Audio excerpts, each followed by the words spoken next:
ओं रांग रांग ओं रांग रांग ओं परस्वस्ताय नमः। गुरु ब्रह्मा गुरु विष्णु गुरु देवो महेश्वरा गुरु साक्षात् परब्रह्म तस्मै श्री गुरुवे नमः। ओं गजाननं भूतगणाय सेवितं कपित्तजम्बूफलचारुभक्षणं उमासुतं शोकविनाशकारकं नमामि विघ्नेश्वरपादपङ्कजम्। ओं कालिका तारिणी बाला त्रिपुरा भैरवी रमा बगलाच्य मातांगी तथा त्रिपुरसुंदरी कामाक्षी तुल्या देवी जम्बिनी मोहिनी तथा चिनामस्ता गुहा काली दत्सहस्रबाहुका जग जय जगदम्बे।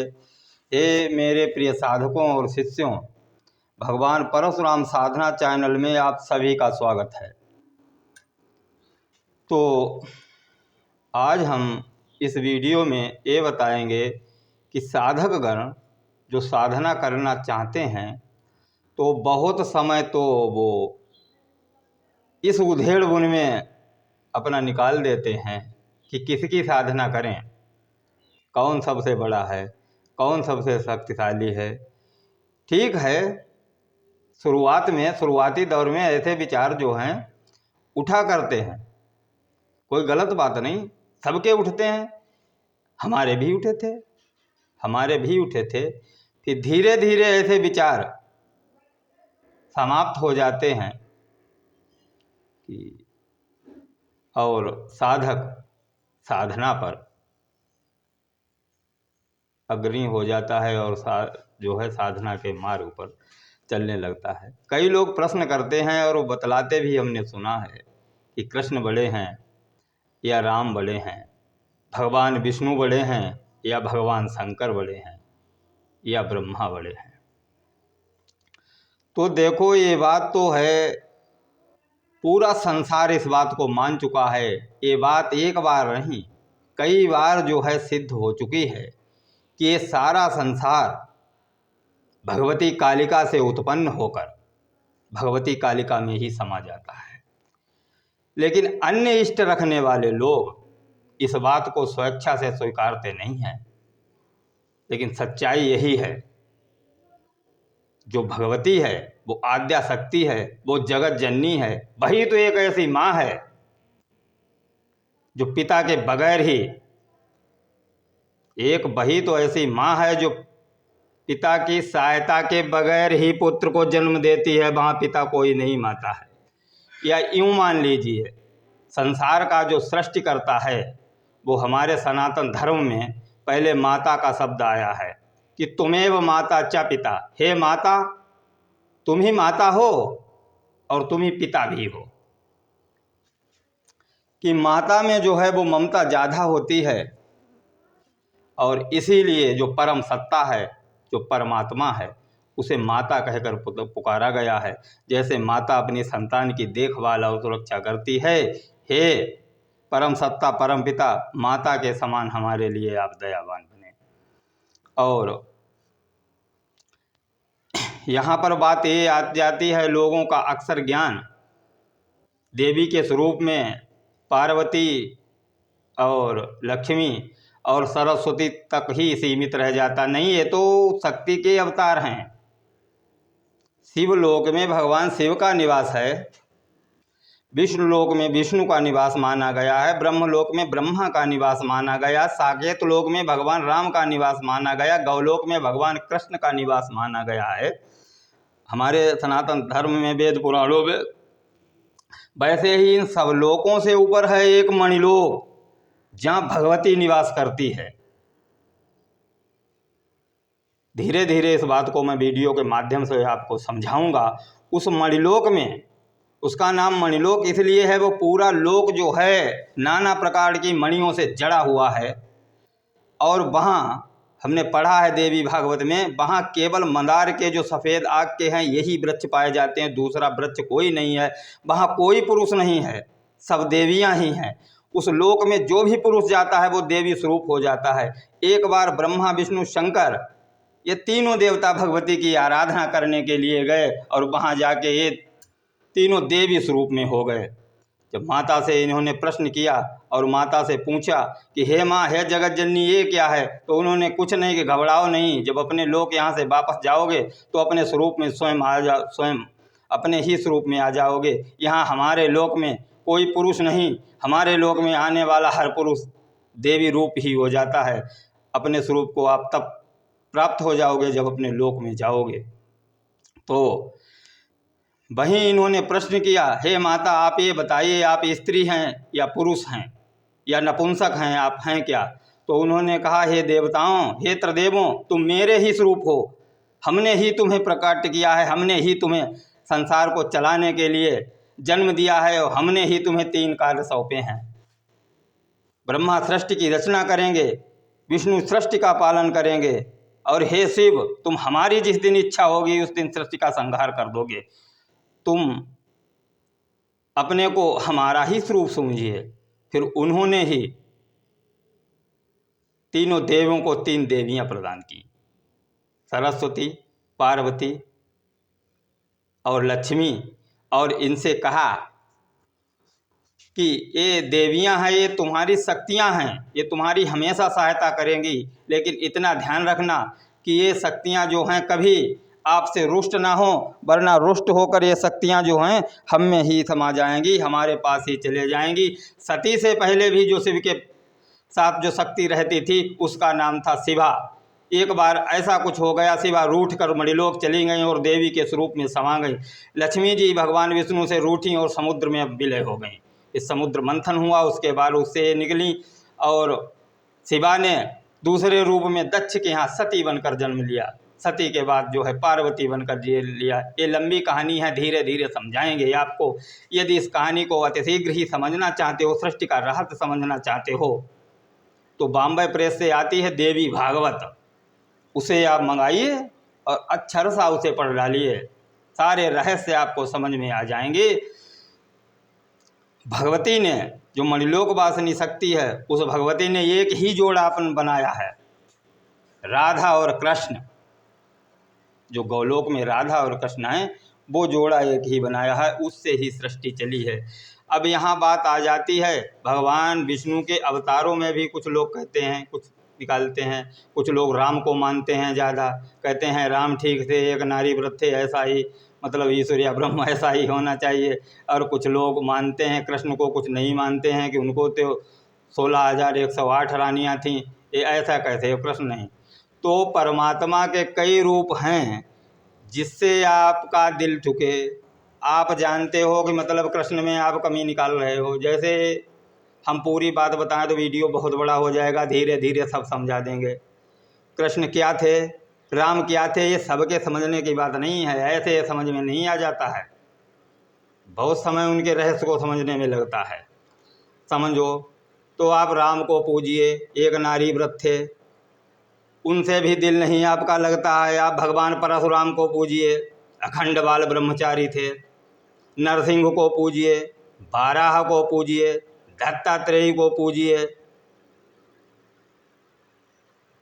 या भगवान बावन को पूजिए। भगवान के अवतार जो हैं उनकी गिनती ही नहीं, जैसे 24 अवतार, 10 अवतार। यदि कोई प्रश्न वहाँ पर कर दे कि भगवान के 10 अवतार कौन से हैं वो, तो 10 अवतारों की श्रेणी में जो 10 अवतार आते हैं उनकी ही गिनती लो, तब तो आप ज्ञानी कहे जाओगे। जहाँ आदमी ने पूछा कि भगवान के वो 10 अवतार कौन से हैं, आप गिनने लगे नर नारायण, भगवान हैग्रीव, बस यहीं से गिनती गलत कर दी आपने। 10 अवतार के अंतर्गत आने वाले अवतार हैं कि दुई बनचर दुई बारिचर चारि विप्र दुई भूप, जो नर सुमिरहि प्रातहि तेन परहि भवकूप। भगवान के 10 अवतार की श्रेणी में जो अवतार आते हैं वो 2 वनचर, वन में घूमने वाले रहने वाले, जैसे नरसिंह वो तो शेर ही है, भगवान वाराह 2 वनचर, 2 बारिचर जल में रहने वाले, भगवान कश्यप और भगवान मत्स्य मछली और कछुआ। 2 वनचर 2 बारिचर, 4 विप्र, 4 ब्राह्मण कुल में जो भगवान के जन्म हुए, भगवान दत्तात्रेय, भगवान परशुराम, कपिल मुनि, भगवान बावन, ये ब्राह्मण कुल में 4 और 4 विप्र हो गए, और 2 भूप हुए हैं भारी, राम और कृष्ण ये बड़े राजा हुए हैं। अब यहाँ पर लोग ये प्रश्न कर देते हैं, जब भगवान के सब अवतार थे, जो राम और कृष्ण की मतलब चर्चा जो है वो उतनी सबकी नहीं। अरे देखो दर्शकों, प्रिय दर्शकगण जो भी देख रहे हैं, समझ रहे हैं, महानता जो है किसी की कम नहीं होती है। देवता का अवतार होना और साक्षात वो देवता होना दोनों अलग बातें हैं। अवतार उस देवता का जो है वो पुत्र के समान होता है। हनुमान जी भगवान शंकर के अवतार हैं। तो यहाँ पर ये समझिए, जो भगवान शंकर हैं वो और बात है, जो हनुमान जी हैं वो और बात हैं। हनुमान जी भगवान शंकर के जो हैं पुत्र के समान हैं। जो अवतार होता है जिस देवता का, वो पुत्र के समान होता है। अवतार लेने के बाद जो मेन शक्ति है, इसके बाद ये नहीं है कि वो अवतार जो है वो नष्ट वहाँ से हो जाते हैं। क्योंकि राम के अवतार में जो लंका में युद्ध हो रहा था रावण के साथ, तो भगवान विष्णु भी उस युद्ध को देख रहे थे। राम के ही अवतार थे। तभी यहाँ तो यहीं पर तो भगवान को वो भक्तों को शंका हो जाती है, जब मेघनाथ ने सबको उसमें बांध दिया था नाग फांस में, तो हनुमान जी जब वैकुंठ में गरुड़ को लेने गए थे, तो भगवान विष्णु ने ही गरुड़ को आदेश दिया था कि तत्काल चले जाइए और नाग फांस में जकड़ा है रामादल, उसे मुक्त कराइए। यहीं पर शंका हो जाती है कि राम जब भगवान विष्णु ही थे तो वो कौन थे विष्णु थे जिन्होंने गरुड़ को आदेश दिया कि मुक्त कराओ इस संकट से। तो अवतार होना साक्षात और वो देवता होना दोनों अलग बातें। अवतार जो हैं पुत्र के समान होता है। अवतार में कुछ शक्तियां होती हैं, साक्षात उतनी शक्तियां नहीं होती हैं। यहाँ पर एक बात और समझिए, जब भगवान परशुराम और सहस्त्राबाहु का युद्ध हो रहा था, तो देखिए यहाँ पे भगवान परशुराम भी भगवान विष्णु के अवतार थे और दत्तात्रेय भी भगवान विष्णु के अवतार हैं। तो वो जो सहस्त्राबाहु था वो दत्तात्रेय का भक्त था और दत्तात्रेय ने ही उसे 1000 भुजाएं और बहुत शक्तिशाली होने का वरदान दिया था। और ये भी वरदान दिया था, एक अमोघ त्रिशूल दिया था जो कभी खाली नहीं जाता था। उस अमोघ त्रिशूल के चलाने से ही उसने जमदग्नि का, जो परशुराम जी के पिता थे, उन जमदग्नि का वध कर दिया था उसी त्रिशूल से जो दत्तात्रेय ने त्रिशूल दिया था।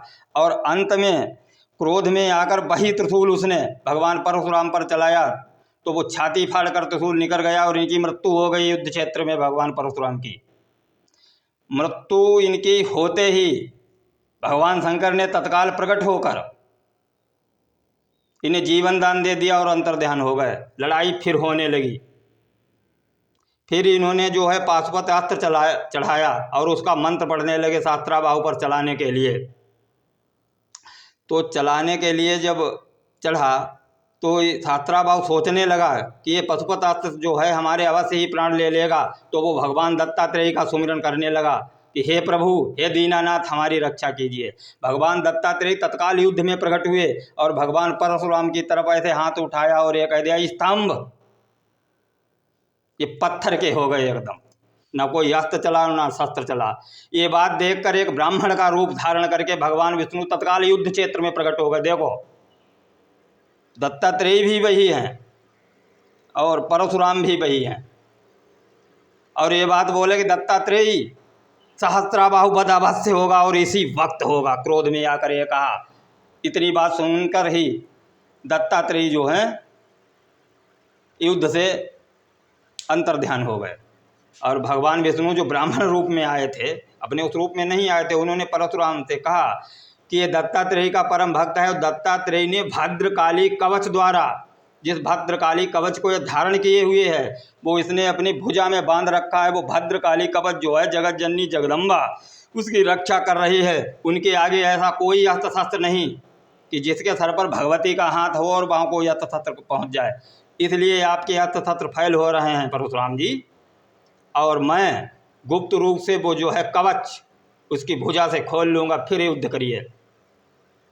ये अन्यायी अत्याचारी दुराचारी मारा जाएगा आपके हाथों। उसके बाद सहस्त्राबाहु परशुराम के हाथ मारा गया। ये समझ लो, यहाँ पर ये विचार समझ लो। राम और कृष्ण, एक तो ऐसे समझ लो, किसी ने प्रश्न किया है हमसे कि यदि 10 अवतार में 10 अवतार थे तो राम और कृष्ण की चर्चा ज़्यादा हो रही है, इनकी क्यों नहीं हो रही है। एक तो ये बात है वो राजकुल में पैदा हुए थे, ब्राह्मण कुल में पैदा हुए थे, राजा की जो मान्यता होती है वो जनता की और नहीं हो पाती है। रामलीला लगे, कृष्ण लीला होती हैं, वो राजाओं ने करवाई, उनके लिए खर्चा किया, होने लगा। तुम्हारे ब्राह्मणों के पास ऐसा कुछ था ही नहीं धन जो परशुराम लीला जहाँ तहाँ होती। कौन खर्चा देगा उसके लिए?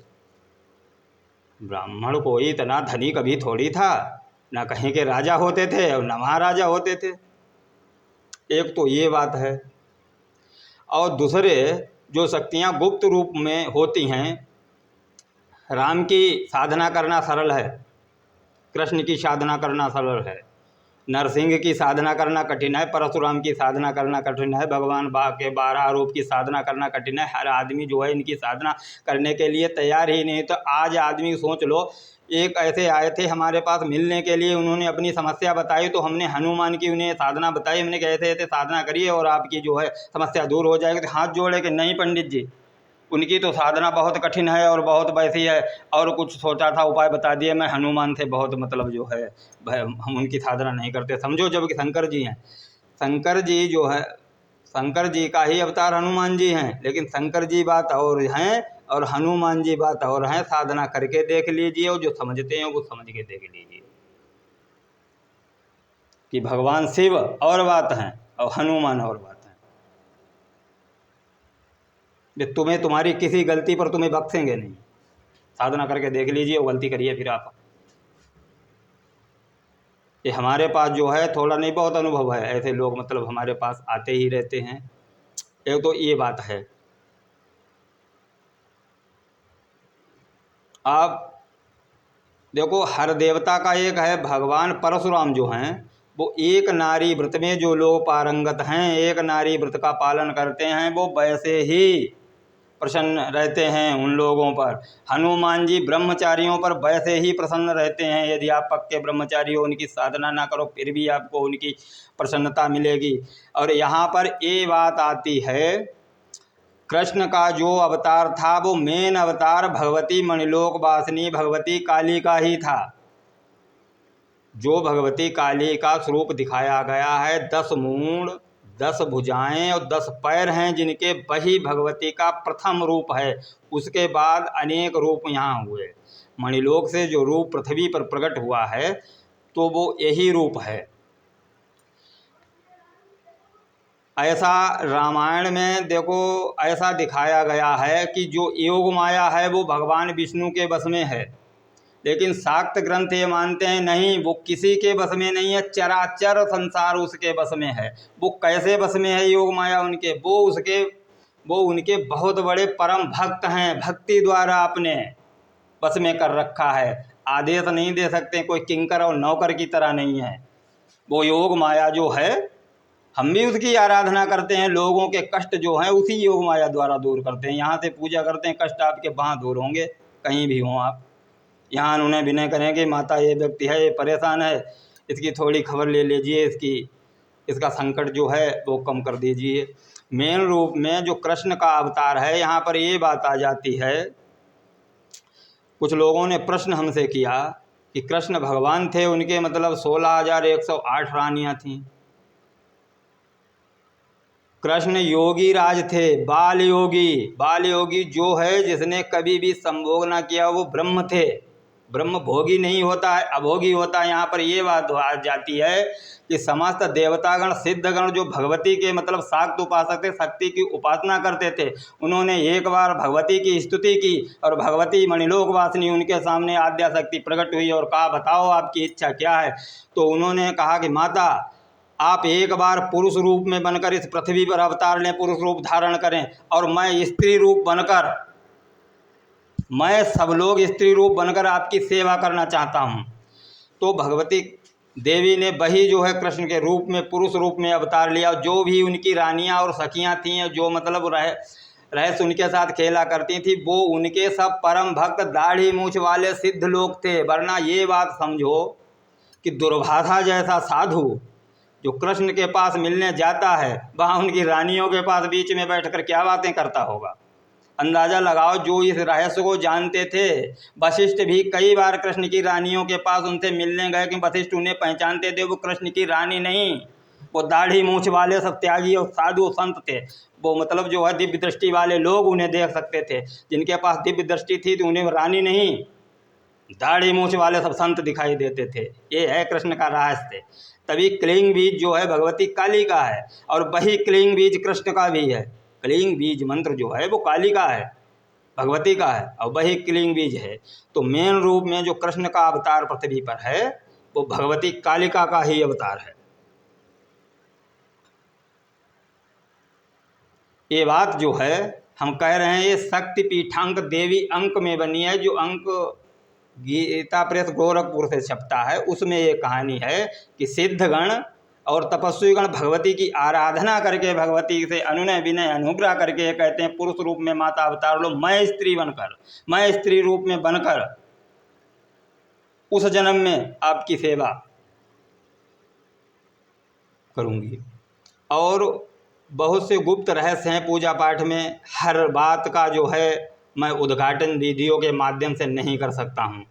तमाम चीज़ें हैं, तमाम सिद्ध पीठियाँ हैं, अरण्य पीठ है, सब पीठ है और शमशान पीठ है, सिद्ध पीठ हैं। इनका तो खुले खजाना कहीं कह सकता। इन पीठों के अंदर जो श्यामा पीठ है उसमें साधना कैसे की जाती है उसका विधान मैं वीडियो में नहीं समझा सकता हूँ। लोग ये कहेंगे ये मतलब जो है पंडित ये क्या बकने लगा इसमें, ऐसा तो कहीं होता नहीं, ऐसा हमने कहीं सुना नहीं। कि सुनोगे क्या, वो बातें लिखने योग्य हैं नहीं, वो कहीं पुस्तक में नहीं लिखेंगे, वो पीढ़ी दर पीढ़ी अनुभव चले आ रहे हैं।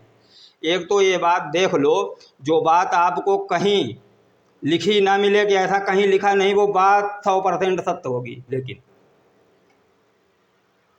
इतिहास हमेशा तोड़ मरोड़ कर लिखा जाता है और जो सच्चाई है जो कानों में सुनी है वो पूरी सच्चाई होती है।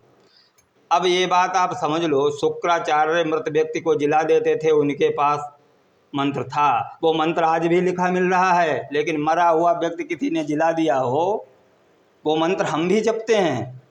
शुक्राचार्य ने मृतजीविनी जो मंत्र उनके पास था वो हम भी जपते थे, लेकिन आज तक किसी मुर्दे में हम जान नहीं डाल सके। वो विधान, वो विधि शुक्राचार्य के ही पास है, उन्होंने वो कहीं लिखी ही नहीं जो उसे कोई पढ़ लेता।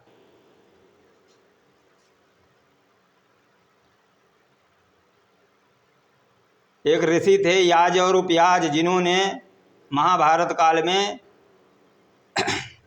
द्रुपद के यहाँ यज्ञ कराया था। उस यज्ञ में धृष्टद्युम्न और द्रौपदी को जवान संस्कृत के श्लोक बोलते हुए निकाल दिया था जवान। वो विधान कहाँ चले गए हैं? इनकी तरफ कोई नहीं ध्यान दे रहा। इधर उधर की कथावाचकें जो हैं, अच्छा वीडियो जो है बहुत लंबा हो जाएगा और बाकी के कुछ शंका इस वीडियो में रह गई, वो अगले वीडियो में हम जवाब देंगे। हे ब्राह्मण गौरव तुम्हें प्रणाम। जय परशुराम, जय परशुराम।